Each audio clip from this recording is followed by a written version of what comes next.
Top 5 ನ್ಯೂಸ್ಗೆ ಸ್ವಾಗತ. ನಾನು ನಿಮ್ಮ ರಾಕೇಶ್.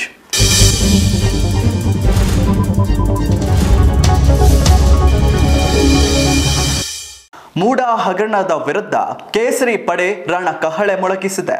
ವಿಧಾನಸೌಧದಲ್ಲಿ ಬಿಜೆಪಿ ಅಹೋರಾತ್ರಿ ಪ್ರತಿಭಟನೆಯನ್ನ ನಡೆಸುತ್ತಾ ಇದೆ. ರಾತ್ರಿ ಇಡೀ ಬಿಜೆಪಿ ನಾಯಕರು ಧರಣಿಯನ್ನ ನಡೆಸಿದ್ದಾರೆ. ಸಿಬ್ಬಂದಿ ಶಾಸಕರಿಗೆ ಬೆಡ್ಶೀಟು ದಿಂಬು ಊಟ ತಂದುಕೊಟ್ಟಿದ್ದಾರೆ. ಬಿಜೆಪಿ ಪ್ರತಿಭಟನೆಯ ಬಗ್ಗೆ ಬಿಜೆಪಿ ರಾಜ್ಯಾಧ್ಯಕ್ಷ ಬಿವೈ ವಿಜಯೇಂದ್ರ ಪ್ರತಿಕ್ರಿಯಿಸಿದ್ದಾರೆ. ಮುಖ್ಯಮಂತ್ರಿ ಸಿದ್ದರಾಮಯ್ಯನವರು ಅಧಿಕಾರ ದುರುಪಯೋಗವನ್ನ ಮಾಡಿಕೊಂಡಿದ್ದಾರೆ, ಯಾವುದಕ್ಕೂ ಚರ್ಚೆಗೆ ಬರೋದಿಲ್ಲ ಅಂತಾರೆ. ವಿಧಾನಸೌಧದಲ್ಲಿ ವೇದಿಕೆ ಇದ್ರೂ ಕೂಡ ಚರ್ಚೆ ಮಾಡಲ್ಲ ಅಂತಾರೆ.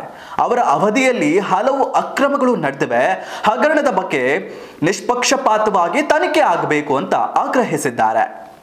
ಅವಕಾಶ ಮಾಡಿಕೊಡ್ತೀರಾ, ಅದಕ್ಕೂ ಕೂಡ ಕಲ್ಲಾಗ್ತೀರಿ. ವಿಧಾನಸಭೆ ಒಳಗಡೆನೂ ಕೂಡ ಚರ್ಚೆ ಆಗೋದಿಲ್ಲ, ವಿಧಾನ ಪರಿಷತ್ನಲ್ಲೂ ಕೂಡ ಚರ್ಚೆ ಆಗೋದಕ್ಕೆ ಬಿಡೋದಿಲ್ಲ. ಎಚ್.ಕೆ. ಪಾಟೀಲ್ ಅವರು ಕಾನೂನು ಸಚಿವರು ಎದ್ದು ನಿಂತು ಹೇಳ್ತಾರೆ, ಈಗಾಗಲೇ ಎನ್ಕ್ವೈರಿ ಕಮಿಷನ್ ಅನ್ನ ಕಾನ್ಸ್ಟಿಟ್ಯೂಟ್ ಮಾಡಿಬಿಟ್ಟಿದ್ದೇವೆ, ನಿಮ್ದೇನೇ ತಕರಾರು ನಿಮ್ಮ ಕಂಪ್ಲೇಂಟ್ಗಳಿದ್ರೆ ಅಲ್ಲಿ ಕಮಿಷನ್ ಮುಂದೆ ಕೊಡಿ ಅಂತ ಹೇಳ್ತಾರೆ. ನಾನು ಅನ್ಕೊಂಡೆ ದೋಸ್ತಿ ನಾಯಕರು ಮೈತ್ರಿ ನಾಯಕರು ಭಜನೆ ಮಾಡಿ ಸರ್ಕಾರದ ವಿರುದ್ಧ ಪ್ರತಿಭಟನೆಯನ್ನ ನಡೆಸಿದ್ರು. ಈ ವೇಳೆ ಮಾಜಿ ಸಚಿವರು ಪ್ರಭು ಚೌಹಾಣ್ ಭರ್ಜರಿ ಡ್ಯಾನ್ಸ್ ಕೂಡ ಮಾಡಿದ್ರು.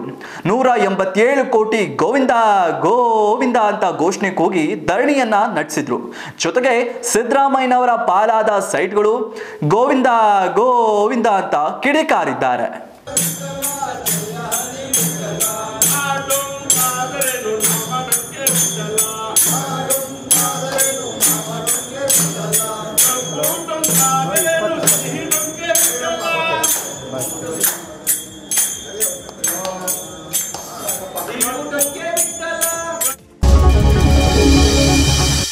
ಪ್ರವಾಸೋದ್ಯಮ ಇಲಾಖೆಯಲ್ಲಿ ನಡೆದಿದೆ ದೊಡ್ಡ ಭ್ರಷ್ಟಾಚಾರ ಅನ್ನುವಂತಹ ಆರೋಪ ಕೇಳಿ ಬರ್ತಾ ಇದೆ. ಚಿಕ್ಕಬಳ್ಳಾಪುರ ತಾಲೂಕಿನ ಕಂದಗಿರಿ ಉದ್ಯಾನವನದಲ್ಲಿ ಟಿಕೆಟ್ ಬುಕ್ಕಿಂಗ್ ನಲ್ಲಿ ದೊಡ್ಡ ಹಗರಣ ನಡೆದಿರುವ ಆರೋಪ ಕೇಳಿ ಬಂದಿದೆ. ಹಗರಣಕ್ಕೆ ಸಂಬಂಧಪಟ್ಟಂತೆ ಡಿಎಫ್ಒ ಬಳಿ ಅರಣ್ಯ ಇಲಾಖೆ ಸಿಬ್ಬಂದಿ ಸುನಿಲ್ ತಪ್ಪನ್ನ ಒಪ್ಪಿಕೊಂಡಿದ್ದಾರೆ ಎನ್ನಲಾಗ್ತಾ ಇದೆ. ಸ್ಕಂದಗಿರಿ ಬೆಟ್ಟಕ್ಕೆ ಟ್ರಕ್ಕಿಂಗ್ ಟಿಕೆಟ್ ಬುಕ್ಕಿಂಗ್ ರಿಸರ್ವ್ ಮಾಡುವ ವಿಚಾರದಲ್ಲಿ ಹಗರಣ ನಡೆದಿದೆ ಅಂತ ತಪ್ಪು ಒಪ್ಪಿಕೊಂಡಿದ್ದಾರೆ. ಸ್ಕಂದಗಿರಿ ವೆಬ್ಸೈಟ್ ನಿರ್ವಾಹಕ ಸುನಿಲ್, ಅಕೌಂಟೆಂಟ್ ವಾಣಿಶ್ರೀ, ಸ್ವಾಗತಗಾರ ಶಿವರಾಜ್ ಗುರುನಾಥ್ ಹಗರಣದಲ್ಲಿ ಭಾಗಿಯಾಗಿದ್ದಾರೆ ಎನ್ನಲಾಗ್ತಾ ಇದೆ. ಉತ್ತರ ಕನ್ನಡ ಜಿಲ್ಲೆಯಲ್ಲಿ ಮಳೆ ಮುಂದುವರಿಯುವ ಹಿನ್ನೆಲೆ ಕರಾವಳಿ ಸೇರಿ ಕೆಲ ತಾಲೂಕುಗಳ ಶಾಲಾ ಕಾಲೇಜುಗಳಿಗೆ ರಜೆ ಘೋಷಿಸಲಾಗಿದೆ.